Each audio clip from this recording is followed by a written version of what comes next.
teacher executed, children adopted. Tinubu keeps it moving. Welcome back, soldiers of truth. Let's get straight to the raw data. Who in Nigeria, which specific individuals should be held responsible, fully responsible and accountable for what just happened in Oyo? The reported barbaric massacre and abductions that happened days ago in Oyo State. Who allows this? This is 2026. Who bears primary political responsibility for what happened? A little bit of few days have passed. Who continuously gaslights Nigerians on this bloodshed? Because this bloodshed is a symptom of the problems in Nigeria. My answer, in my opinion, it comes down to just two people. Seyi Makinde, the governor of Oyo State, and Bola Tinubu, the president of Nigeria. Both of them, the duo. From where I sit, they must answer politically for this security collapse. This unending security collapses in Nigeria, in my opinion. This enabled the conditions that allowed this attack, their ineptness. From the pattern of violence across Nigeria, many suspect armed, radicalized Fulani extremist militant factions. They suspect them.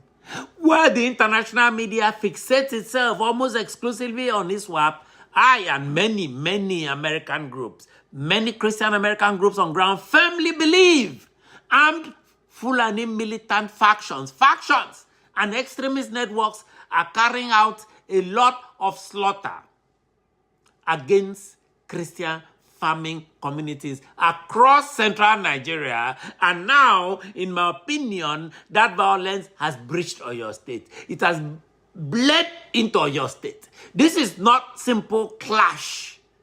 It is an organized campaign, in my opinion, of land grabbing, displacement, and terror. And it is my strong opinion that Makinde and Tinubu are allowing this to happen for political reasons. 2027 elections, they are afraid of those votes from the north. They are afraid of the 12 caliphate states that have threatened not to vote for Tinubu. Issue number one, the horror of Orire and the brazen silence.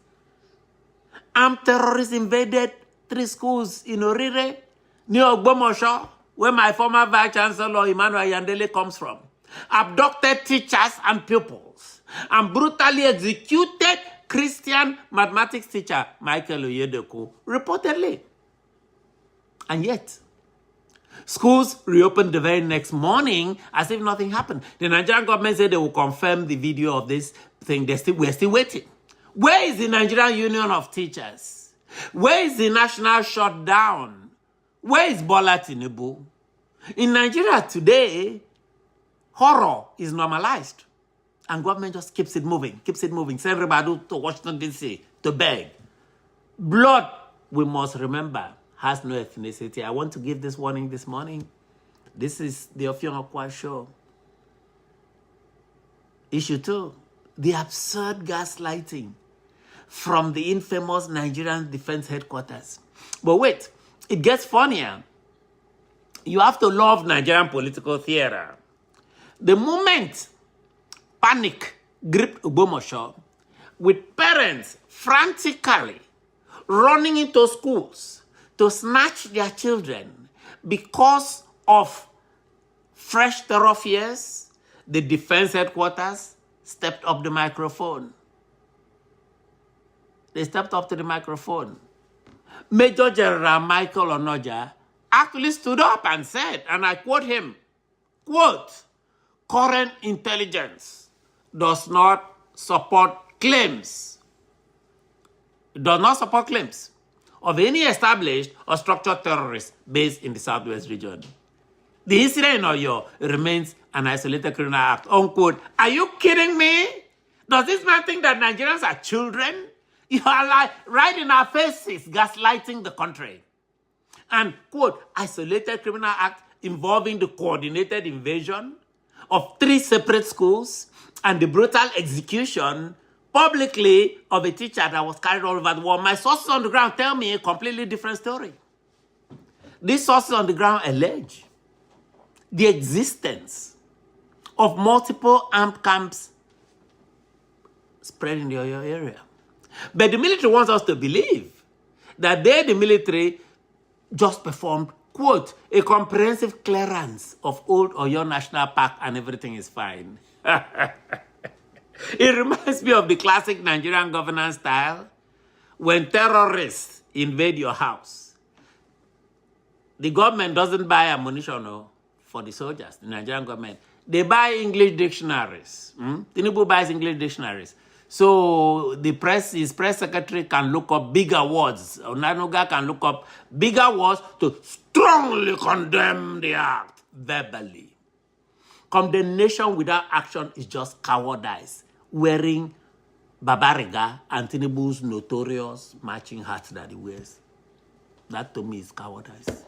Tinubu's immediate response was to order a tactical police team to the area and then renew his endless, broken record call for state. Is he not tired of deceiving people about state police? There will be no state police, ladies and gentlemen. Tinubu knows very, very well that the northern-dominated legislature, founded on Abacha's fake census and constitution, will never, ever accept state police.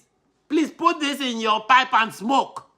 Why gaslight Nigerians on this pipe dream?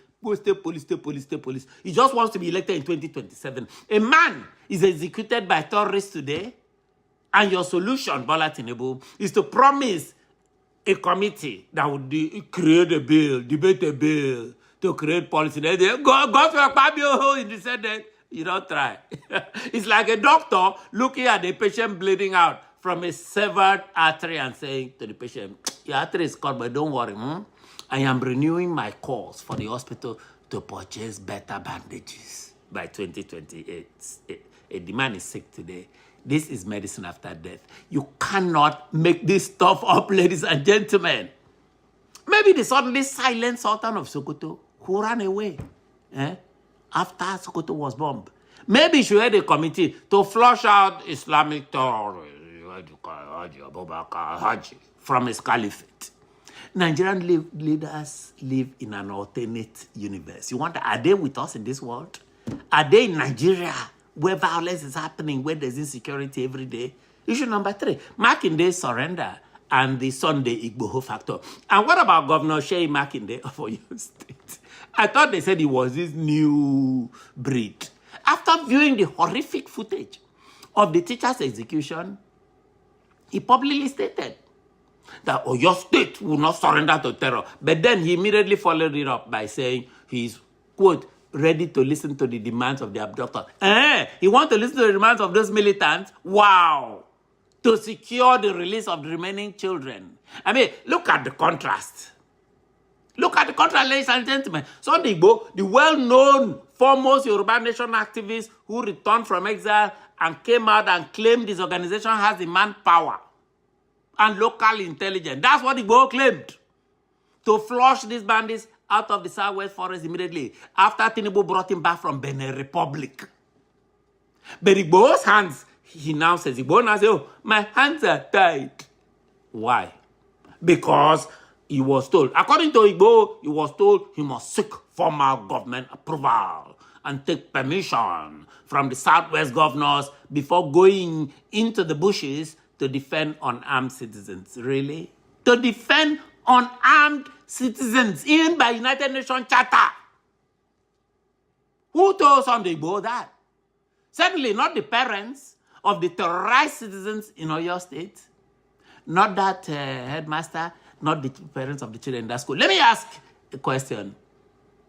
Do the militias who executed this whole thing take permission from the local government chairman before they enter the old Oyo National Park? Local government chairman, excuse me, can we enter the park and execute people and kill people? Do they take permission from an imam before they reportedly executed the mathematics teacher?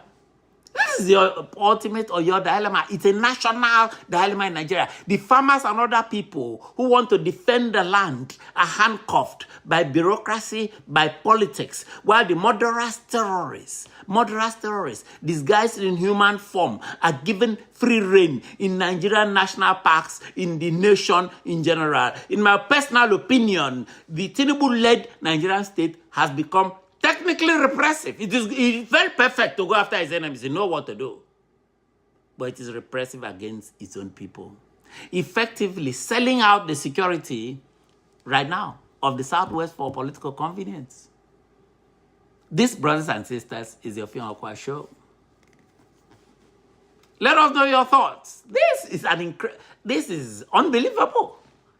Let us know your thoughts in the comment section, brothers and sisters.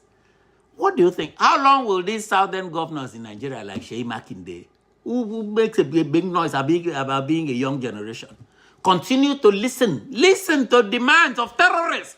Listen to their demands. Why Nigerian teachers are being slaughtered? The Nigerian corporate media and the state actors in Abuja, they want you blind, deaf, and compliant. The only reason we can bring you this fearless truth is because of your independent support for your Fion Akwa show. Because you subscribe. Keep subscribing. We are going up. Keep subscribing to the Fion Akwa show on YouTube. We do not just report events. We track where they lead. I am Fion Akwa. I am the voice of the voiceless. I continue to be your independent voice. There is no one like this show telling fearless truths. Take care of yourselves. Take care of each other. Make we go.